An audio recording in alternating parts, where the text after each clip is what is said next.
Good morning, little nerds. I am Dr. Shereene Idriss, a board-certified dermatologist, and welcome to my YouTube channel where every Saturday morning we do a Pillow Talk Derm, covering skincare trends, cosmetic procedures, ingredients, product roundups, you name it. So if you haven't subscribed already, you clearly do not know what's good for you.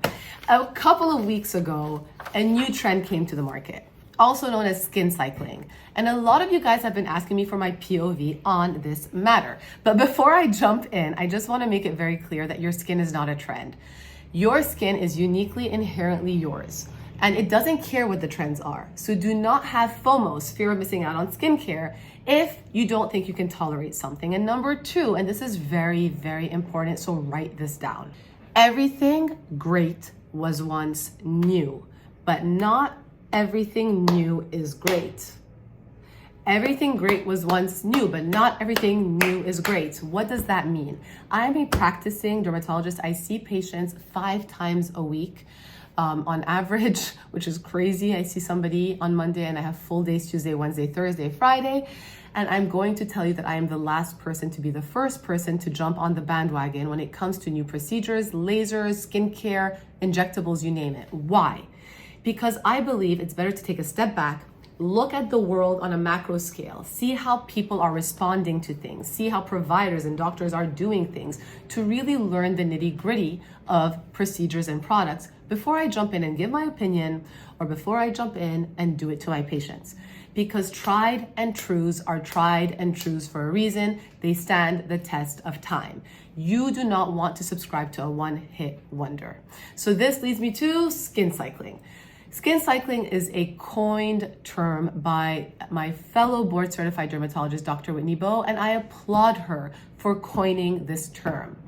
Why? She was able to put in a sound bite-sized nugget 2 words to describe what we have been preaching all along, which is look at your skincare routine as a weekly thing and not as a day thing.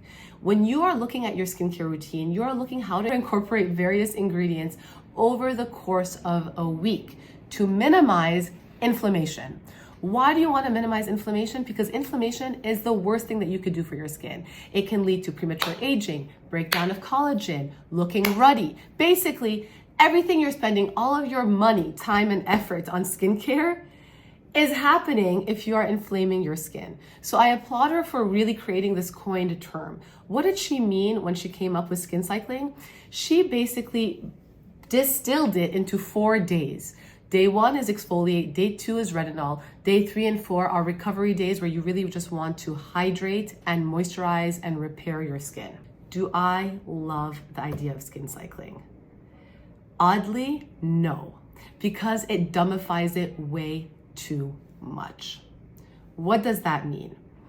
I really preach consistency over intensity, but I think you guys are smart. And I tell you to look and listen to your skin so you know how to respond to your skin.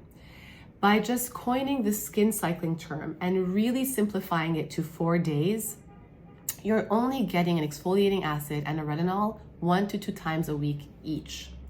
And if you're using a retinol at a very low concentration once a week, but your skin can tolerate it more regularly, you're not reaping the full benefits of it. And if you're using a really strong retinol and your skin is getting inflamed once a week and you're constantly doing that, you're really not reaping the benefits of that. So then why is it a good thing, skin cycling? I think it's a good thing for people who have extremely sensitive skin or who are very new to the retinol game. So if you have very sensitive skin and you can only tolerate a very low concentration of retinol once or twice a week, and that's all you can take, then good for you, because you're gonna get some benefit over the long run. If you're new to the retinol game, you only want to introduce a retinol once or twice a week in the very beginning. But if you already know that you can tolerate a retinol and you can actually incorporate it into your skincare routine, once or twice a week is kind of not enough, especially if your skin is not getting inflamed. So I have a lot of patients who use, for instance, a prescription retinoid twice a week, and on the other 5 nights a week, they use an over-the-counter retinol, which is much less in intensity, but they're consistently getting it now over time. Does that make sense? Because that is how you need to incorporate a retinol into your routine. So let's talk about how do we incorporate retinols overall. You want to incorporate a retinol into your routine by introducing it at first once a week at night. Do that for a few weeks, then add a second night, not back to back. Do that for a few weeks, then add a third night, not back to back. Do that for a few weeks, then add a fourth night, not back to back. Do that for a few weeks and see what your limit is. And that is where you know over time what you can tolerate. Once you know what you can tolerate, you're going to know how to play. Maybe if it's only 4 nights a week, one of those nights can be stronger and can be prescription. The other 3 nights can be over the counter. That is called consistency over intensity. If you had just stuck to skin cycling in the long run, you're basically getting very little bit of anything over time. So of course your skin is not going to be inflamed. Does that make sense? And you don't want it to be inflamed, but you're never going to know if you can tolerate more and get a little bit more from your skincare, given the fact that you're spending so much time, effort, energy, and money in your skincare. So which retinols do I recommend? I love pure retinols because they're easy to know what you're using. Retinols are the ingredients that you need to know the percentage of because you need to be able to titrate it to know what you can tolerate. Pure retinol is like L'Oreal 0.3%. I don't love the dropper. Okay, enough about that. I love SkinCeuticals because they have 0.3, 0.5, and 1%. So you're gonna know how to titrate it. And it comes in this tube, so it's very easy to squeeze. It's easy to figure out how much you wanna use. When you're using a retinol, avoid this area because to this day, I still get inflamed and red. So I just now avoid using it over here altogether. And my face is so much happier for that. In my practice, I actually sell Skin Medica. We have this at 0.3, 0.5, and 1%. It comes in an opaque tube. It comes in a pump. It is scentless and very, very elegant in formulation. I will link my retinol video below if you guys want to understand better the different type of retinoids that there are. Now, past retinol, there is something called hydroxypinocolone retinoate, which is a retinoic acid ester, and it gives the same results as retinoic acid, i.e. prescription, without the irritation. It's been around now for a while on the market. It's also known as gram-active retinoid, and you've probably heard about it from The Ordinary, this guy right here. But The Ordinary is misleading in how it presents the percentage because 2% gram-active retinoid is equal to 0.2% hydroxypinocolone retinoate, and 5% is equal to 0.5%. One veteran in the beauty industry whom I respect dearly and admire a lot is Caroline Hirons, and she just came out with her Skin Rocks Retinoid 1 and 2. This is a hydroxypinocolone retinoate, a class stronger than pure retinols, but without the irritation of the prescription retinoic acid.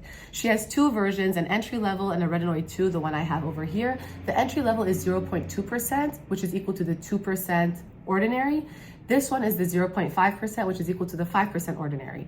The difference is this one is supplemented with retinol, and the retinoid number 1 is supplemented with squalane, vitamin E, bakuchiol, and soybean extract. It comes in a pump. It's really pretty. I love the periwinkle. It's beautiful. And basically, I love that she has this little guy right here that allows you to measure, I did not aim correctly, how much you need to use. It is scentless. It is beautiful in texture. Honestly, I am very excited to get this guy into my routine. Plus, I am traveling tonight and it is 1 ounce, so I'm gonna put this in my travel bag to use it during my trip to Austria. So love this guy. I will say this is a roundup of over-the-counters. Speak to your dermatologist. I've linked below my retinol video so you can understand the different levels of retinols. Now, when we talked about exfoliating is something that has gone way overboard in the past few years, especially in the pandemic, where people have burnt their faces off. I think you should exfoliate on average 2 to 4 times a week at most. That is why when I came up with my flash mask, this is my product, obviously conflict of interest, but it's my product that I made. This is a flash mask on purpose so that you do not use it every single day, twice a day. I want you to sit with it, let it be time consuming, and then wash it off. It is a mixture of glycolic acid, lactic acid, and tranexamic acid, great for discoloration from chronic sun or from post-inflammatory hyperpigmentation, especially with acne marks. Beautiful. It is a pink mask. Love it. No scent. It tingles when you put it on. It is strong because it's 15% glycolic acid and 3% lactic acid. I also think if you have oily skin, you probably want to use a salicylic acid. And Paula's Choice 2% BHA is a great place to start. You exfoliate always at night, never during the day, because all of these guys are going to make you more sun sensitive. This is great for oily skin and acne prone skin. And if you have sensitive skin, Ole Henriksen has their PHAT, P-H-A-T, Glow Facial, which is polyhydroxy acid, a great alternative for those with sensitive skin. Now, what do I think about the recovery days? It's interesting, but I don't think you need to be eliminating all active ingredients because not everybody has unproblematic skin. If you have melasma, if you have acne, if you have eczema, if you have X, Y, or Z, you're gonna need active ingredients in your skincare routine that you are using consistently over time. And just to hydrate alone, great, but you can definitely reap more benefits from your skincare routine, especially that you are spending the time, effort, and money on your skincare. And skincare is not limited to just exfoliating and retinols. It's just not. So with that, this is my view on skin cycling. I like the term. I applaud her for simplifying it. Is it for everybody? Nope. And I definitely think you guys are very smart. You guys are nerds. It's all about listening to your skin and figuring out how to use something consistently rather than using it once or twice total a week with a very high intensity and inflaming your skin. I am Dr. Shereene Idriss. Have a beautiful Saturday.